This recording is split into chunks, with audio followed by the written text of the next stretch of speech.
Pakistan peoples party ने तो एक पूरा मंशूर भी तैयार किया है इलेक्शन के लिए, लेकिन जिस सेगमेंट से मैं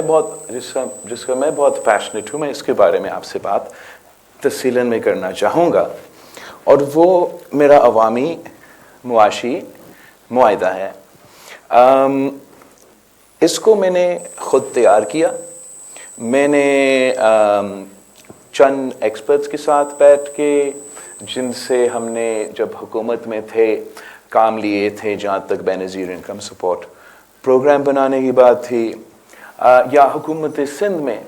जो गुर्बत का मुकाबले करने के कुछ मंसूबे हैं हमारे, या सोशल प्रोटेक्शन मंसूबे हैं हमारे, उनके साथ हम इंगेज करते हैं। उनके साथ मैंने ये एक डॉक्यूमेंट तैयार किया, और हमने जो पाकिस्तान के जो हम समझ रहे थे मेन इश्यूज हैं, उनको एड्रेस करने के लिए क्या करना चाहिए। तो पहले हमने आपस में बैठ के आइडेंटिफाई किया कि कौन से इश्यूज हम समझते हैं कि सबसे मेन इश्यूज हैं। महंगाई, बेरोज़गारी, गुर्बत के साथ साथ हमने मौसमी तब्दीली, इसलिए हम तो एक्चुअली इन्हीं लोगों के साथ जो सैलाब मुतासरीन के लिए कुछ मंसूबे हमारे हैं, उनके साथ उन पे भी बात कर रहे थे। तो हमारे लिए वो भी एक बहुत बड़ा ख़तरा है। सो इफ़ वी डिवाइड कि पाकिस्तान में तो वैसे बहुत से मसले हैं, लेकिन if we want to distil them down to the two that I identified for myself, कि अब आगे जाके ना सिर्फ आज फिर आगे जो 50 साल है उसमें मैं क्या समझता हूँ कि पाकिस्तान की सबसे अहम इश्यूज हैं। तो एक हमारा मुआशी बहरान, और दूसरा जो मौसमी तब्दीली की वजह से पाकिस्तान वाकई ख़तरे में है। और मुझे तो, मैं अक्सर से पढ़ा लिखा हूँ, मगर जो डिटेल्स हैं इसके हवाले से वो तब मुझे समझ में आया जब पिछले साल हम उस बहुत ही बड़ा कुदरती आफत जो सैलाब था उससे गुजरे। उसके बाद एक्सपर्ट से दुनिया भर में इंटरैक्ट करते हुए मुझे ये पता चला कि after the north and the south pole, the largest collection, and अगर कोई गिलगित बल्तिस्तान से यहाँ मौजूद है तो उनको ये पहले से मालूम होगा कि the largest collection of snow and ice anywhere on the planet is the Himalayan region in Pakistan. तो इसका मतलब ये है कि जिस मौसमी तब्दीली के बारे में पूरी दुनिया सरापा एहतजाज है कि इसलिए the north and the climate change की वजह से the north pole and south pole are gonna begin to melt, और उसके जो असरात होंगे मुख्तलिफ ममालिक पे, हमारा वे ऑफ लाइफ पे, हमारा हेल्थ पे, हमारा सिटीज़ पे एक्सेट्रा, वो तो उस पर देख रहे हैं। नेचर को क्या ख़तरा होगा इससे, हमारे पोलर बेयर्स को, हमारे पेंगुइन्स को। मैंने ये कभी कहीं नहीं सुना कि क्या बनेगा of those 250 million people that live directly beneath the third largest collection of ice and snow anywhere on the planet. The polar bears or penguins nahi, 250 million people are going to be affected. First, by perpetual flooding, जैसे ये हमारे ये बर्फ पिघलेगा,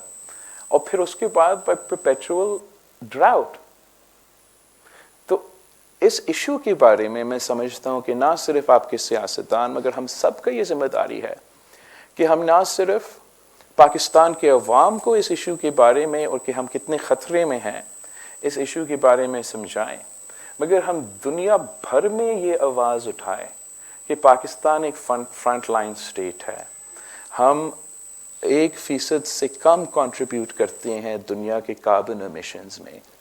और हमारे तो survival is at stake, and हम अपने भी पूरा फोकस अपने आप को इस खतरे से बचाने पे लगा दें और दुनिया के साथ मिलकर, इसलिए किसी एक मुल्क का तो बस की बात नहीं है, ये हमारे रीजन का और फिर पूरी दुनिया के साथ मिलके हमें इसका मुकाबला करना पड़ेगा। तो एक तरफ एक एक्सिस्टेंशियल क्राइसिस और साथ साथ जिन मुश्किल मुआशी हालात से हम इस वक्त गुजर रहे हैं वो आपके सामने हैं। मैंने अपने जो फैक्ट्स एंड फिगर्स हमने अपना अवामी मुआशी मुआहिदा में इंक्लूड किया है, one of the most starkest examples is that 8 years ago, if a family had a joint income of 35,000 rupees, तो फिर वो अपने बच्चों को न्यूट्रिशियस खाना भी खिला सकते थे, तालीम भी दिलवा सकते थे, रिक्रिएशन या इमरजेंसीज में अपने बुजुर्गों का इलाज भी करवा सकते थे। आज अगर वही काम करना है तो कम से कम आपका जॉइंट इनकम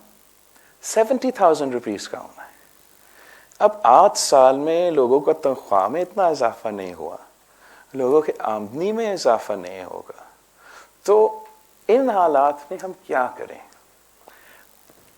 हमने बैठ के सोचा और समझा कि जो रवायती तरीक़ेकार है इस मुल्क में, जिसको हम कहते हैं ट्रिकल डाउन इकोनॉमिक्स, कि आप अपने इशराफिया को फैसिलिटेट करें कि जो अमीर लोग हैं वो मज़ीद पैसा कमाएं, और अगर उनके पास ज़्यादा पैसा होगा तो फिर खुद ब खुद वो ज़्यादा लोगों को रोज़गार दिलवाएंगे और ऑटोमेटिकली जो है किसी तरीके से ये मुआशी फ़ायदा हमारा निचले तबका तक पहुँचेगा। कि ये अब साबित हो चुका है कि ये एक नाकाम तरीक़ाकार है, और जो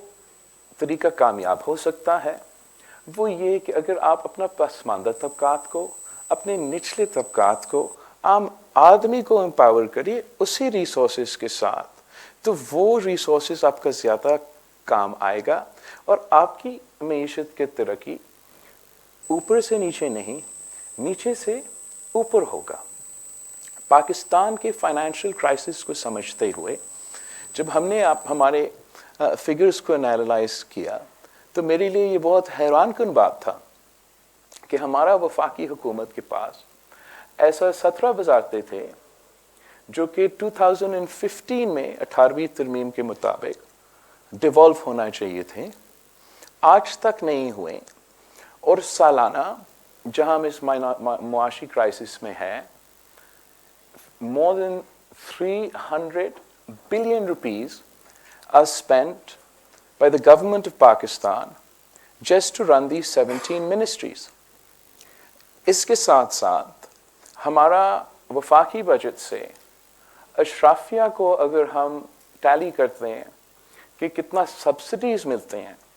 हमारा मुल्क की अशराफिया को, हमारा बिजली घरों को, हमारा फर्टिलाइज़र कंपनीज को, हमारे बड़े बड़े एलीट को, वो 1,500 अरब रुपया सालाना इशराफिया को पाकिस्तान की हुकूमत सब्सिडी की सूरत में दिलवाते हैं। तो हमने ये फैसला किया कि हम इंशाअल्लाह ताला हुकूमत में आके ना सिर्फ वो 17 वजारतें बंद करेंगे, मगर ये तमाम जो अशराफिया का सब्सिडीज़ है इनको ख़त्म करके अपने अवाम पे खर्च करेंगे, अपने पसमानदा तबकात को, निचले तबका को रिलीफ, ना सिर्फ रिलीफ पहुंचाने के लिए मगर हमारा इकोनॉमी को बॉटम अप स्टिमुलेट करने के लिए। इसका जो मोडस ऑपरेंडी होगा वो ये कि हमें जहां हम हुकूमत की वो वजारतें बंद करके नॉन डेवलपमेंट एक्सपेंडिचर काट रहे हैं, हमें डेवलपमेंट पे तो खर्च करना पड़ेगा। हमें इफ़ यू कंपेयर कायदे-ए-आम शहीद जुल्फ़िकार अली भुट्टो के वक्त से आज तक अगर आप कंपेयर करें तो उस वक्त हमारा जो पब्लिक सेक्टर की डेवलपमेंट का एक्सपेंडिचर था वो 12% ऑफ जीडीपी था, आज हम 2% ऑफ जीडीपी पे पहुंच चुके हैं।